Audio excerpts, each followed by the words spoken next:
नमस्कार साथियों, फिर से स्वागत है एक बार फिर से यूट्यूब चैनल पे। और इस वीडियो में हम चौथी OLQs के बारे में बात करेंगे।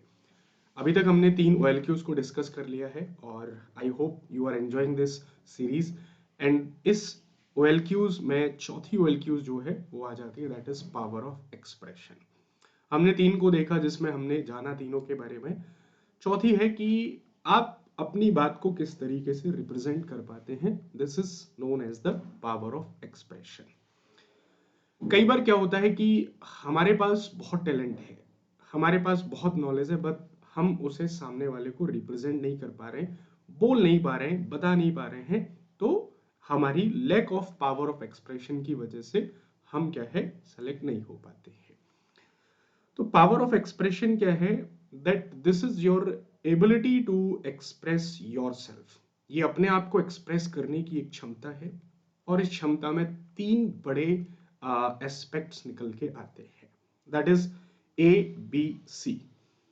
ए का मतलब that is how much you are accurate, that is accuracy.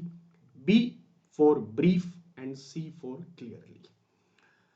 मान लीजिए इंटरव्यूअर के साथ आप बैठे हुए हैं, आपका वार्तालाप चल रहा है और आपसे कोई भी चीज पूछी जाती है तो आप उसको कैसे एक्सप्लेन कर पा रहे हो, that is your power of expression. कई बार बहुत सारे बच्चे साई होते हैं, है ना, तो हेजिटेट होते हैं, तो उनकी पावर ऑफ एक्सप्रेशन अच्छी नहीं होती है। तो इसको क्या है, आपको इम्प्रूव करना है, क्योंकि आपके पास होते हुए भी, टैलेंट होते हुए भी आप नहीं बता पा रहे हो, तो ये आपका एक बड़ा फॉल्ट है। ठीक है, तो पावर ऑफ एक्सप्रेशन में ये आपकी एबिलिटी हो जाती है, that how much you are accurate, that is your accuracy, briefness and the clarity. आप किसी भी बात को कितना एक्यूरेटली बता पा रहे हो, चाहे वो कोई भी डेटा है, चाहे वो कोई भी टेबल है, या फिर उस इवेंट से जुड़ा हुआ कोई भी इंसिडेंट है।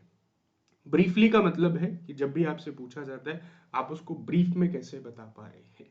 ओके, और clearly that is your voice, your expression, your gesture and posture, सब कुछ क्या होना चाहिए, अच्छे से होना चाहिए।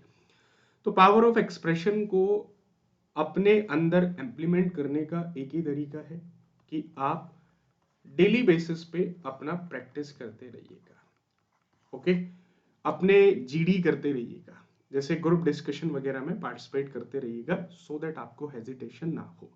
आपको कुछ भी समझ में नहीं आ रहा है तो कई बार मैं जनरली एक एक्सरसाइज बताता हूँ कि आप कोई भी एक टॉपिक ले लीजिएगा, उस टॉपिक पे आप थोड़ा पढ़िएगा और उसको पढ़ने के बाद आप उसको नॉर्मली ऐसे बोलकर सुनाइएगा। ठीक है, उस पर जस्ट लाइक लेक्चर करिएगा। उसको एनालिसिस करने वाला कोई नहीं है तो उसको आप रिकॉर्ड कर लीजिएगा और रिकॉर्डिंग करके खुद सुनिएगा, क्योंकि व्यक्ति खुद की आवाज को सुनने में बड़ा हेजिटेट होता है। उसको बड़ी मतलब ऐसे लगता है क्या है, बंद करो ना। क्योंकि आपको जब गलतियां आएंगी, गलतियां दिखेंगी, गलतियां नजर पड़ेंगी, तो खुद आपको अलग सा महसूस होगा। तो इसको आप करिएगा एक्सरसाइज को, जितना आप इसको करोगे उतना ही आपके अंदर निखार भी आएगा। ओके, तो this fourth OLQs is very important, that is your power of expression. ठीक है, तो बने रहिएगा इस सीरीज में, that is very very important. मिलते हैं अगली 5वीं OLQs के अंदर, और ये 4 OLQs एक फैक्टर के अंदर कंप्लीट हो जाते हैं। And new year resolution, that use code SS30 on any subscription in any category by 23% less. ठीक है, तो मिलते हैं जल्दी ही, तब तक के लिए जय हिंद जय भारत।